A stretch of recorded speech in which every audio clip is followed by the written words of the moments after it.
NXT was fun. A very solid, fun show. I enjoyed the blindfold match. That was very entertaining. So, this is why NXT continues to be innovative and creative. And Shawn Michaels right now is doing a pretty good job as of late. So, we're going to get into NXT from August the 26th, 2025. So we kicked the show off with Ricky Saints. He comes out and he gets on the mic. He basically puts over Javon Evans. And he also talks about how he wants to be the guy who's going to dethrone Femi. And how he's calling his shot. He's laying it on the line. And he's the one who's going to dethrone Femi. So Josh Briggs, his sorry ass shows up. He mentions how he beat Inamura and everything else and all that garbage. Who cares? So Ricky Saints makes fun of him. He calls him Sid from Toy Story, which is hilarious. That's pretty cool. Ricky says that he's the line and he's the position. And the problem is that he thinks that he's right, that being Josh Briggs. He knows that he's right, that being Ricky Saints. And the only solution is to handle it right here, right now. So Ava comes out and she makes a number one contenders match for later on in the show. The winner of that faces Femi for the NXT Championship at No Mercy. Okay, that's fine there. Ricky Saints had a really good promo. Josh Briggs, I do not like him. I'm actually ready for him to be on Evolve, if we're being honest. It's time. He needs to go back to Evolve. Especially since he lost to Ricky Saints. So he needs to go back to Evolve, and that's where he needs to stay. Enough is enough. I don't get where Shawn Michaels or whoever else is helping him out with NXT is trying to push Josh Briggs. He does not fucking have it. He don't. Moving on, this leads us into the first match of the night.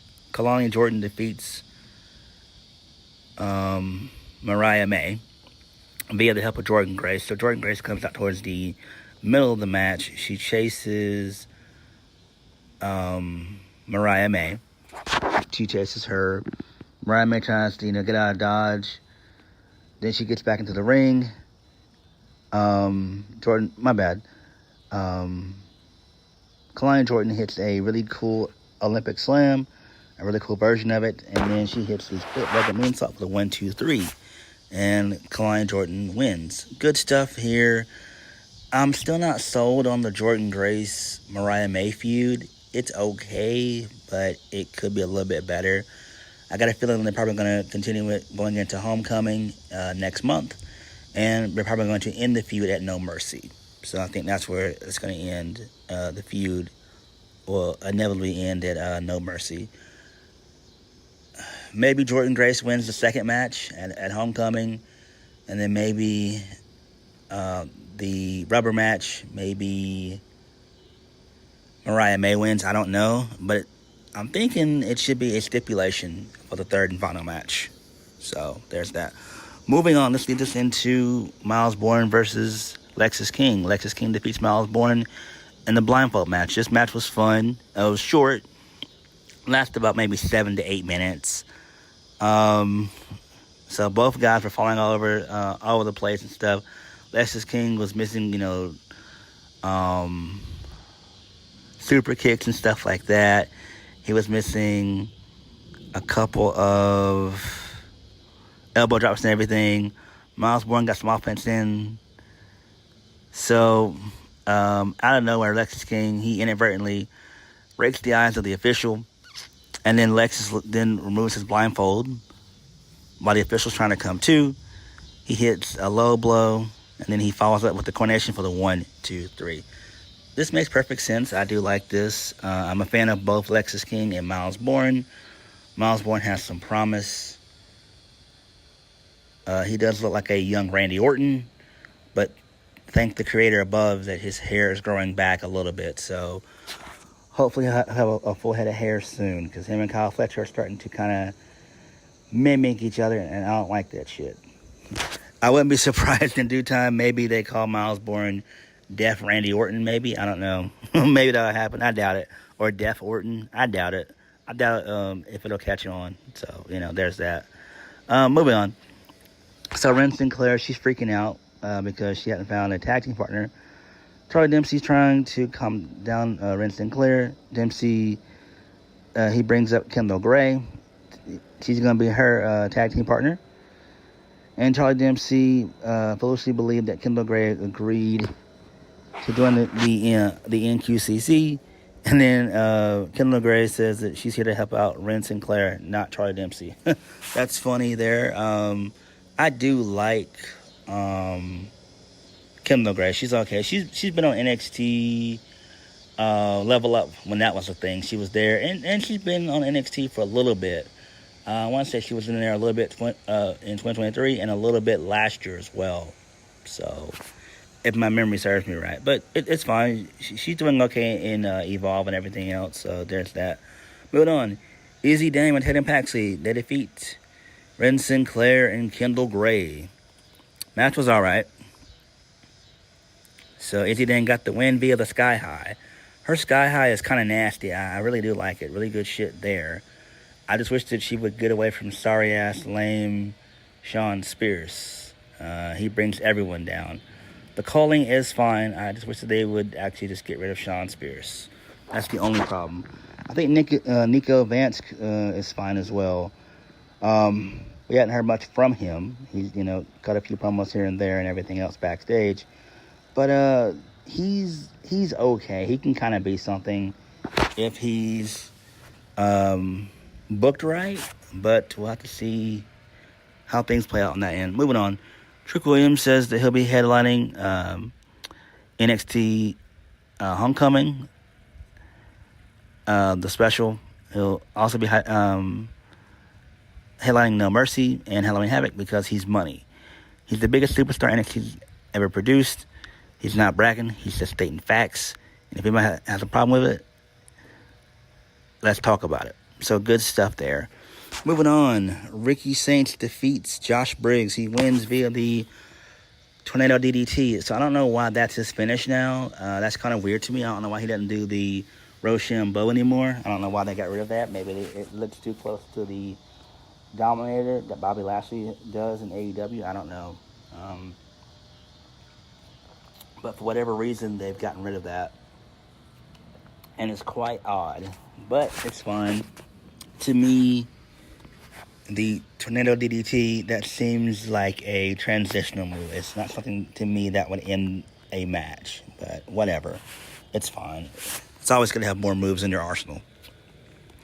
Post-match, Femi came out. And Oba and Ricky, they had some words. So Oba says that,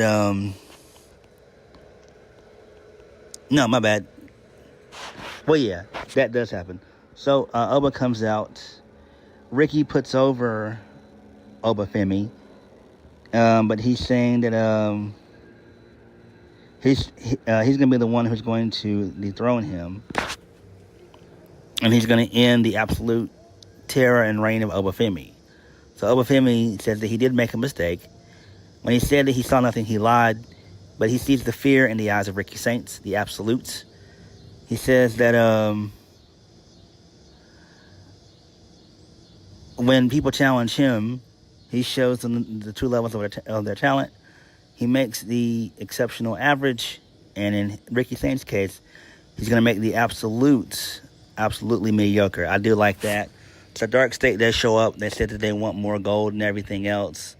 And then they end up attacking Ricky Saints and Oba Femi.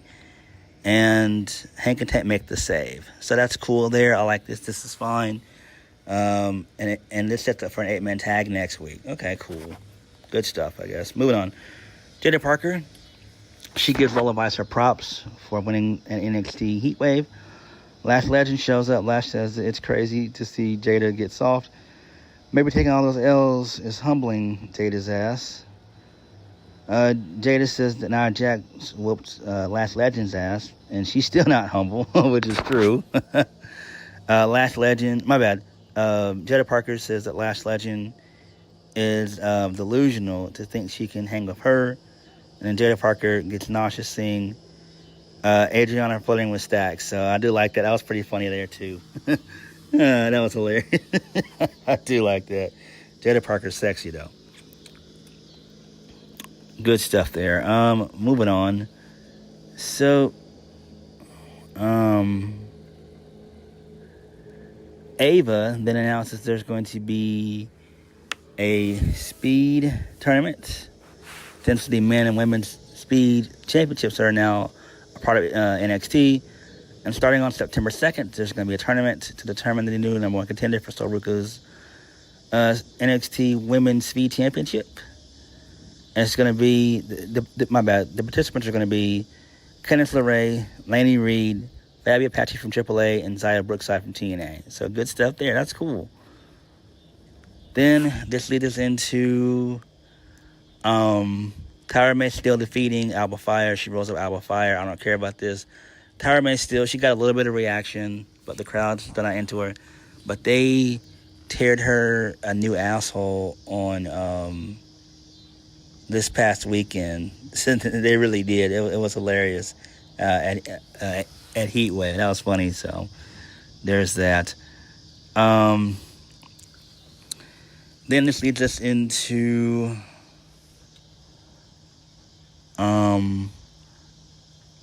the fallout between JC Jane and Jasmine Nix. So basically, so even though JC Jane lost the the TNA Knockout Championship, they can't steal the fact that she made history. So Jasmine wants to bring a second title into Fatal Influence. JC says that there's no we. JC says that that Fallon Henley will be the one competing for that title. JC says that there's a reason why Jasmine hasn't become a champion. So Jasmine points out that no one believed that JC could ever win the title, let alone two. And so here we are. So that's fine there. Cool. Main event of the evening, 6-woman tag, Lola Vice and Soruka and Zarya, they defeat Fatal Influence. So that's fine. Good stuff there. Makes perfect sense. The breakup between Fatal Influence is great. I do like this. I'm interested in seeing where it goes. I would imagine probably Lola Vice is going to be the one to dethrone JC Jane. So I have to see how that plays out. All in all, though, the show was fine. I did like the blindfold match. Main event was pretty okay. Lola winning was the right decision. The Tyra May Steele, Ethan Page feud, along with Tavion Heights, it's fine. Darkstate being there is okay. I do like Oba and Ricky. I do like that. So Ricky winning and being the new number one contender, to me, is fine. So good stuff there. But NXT was pretty decent. What did you guys think? Like, comment, subscribe. Peace.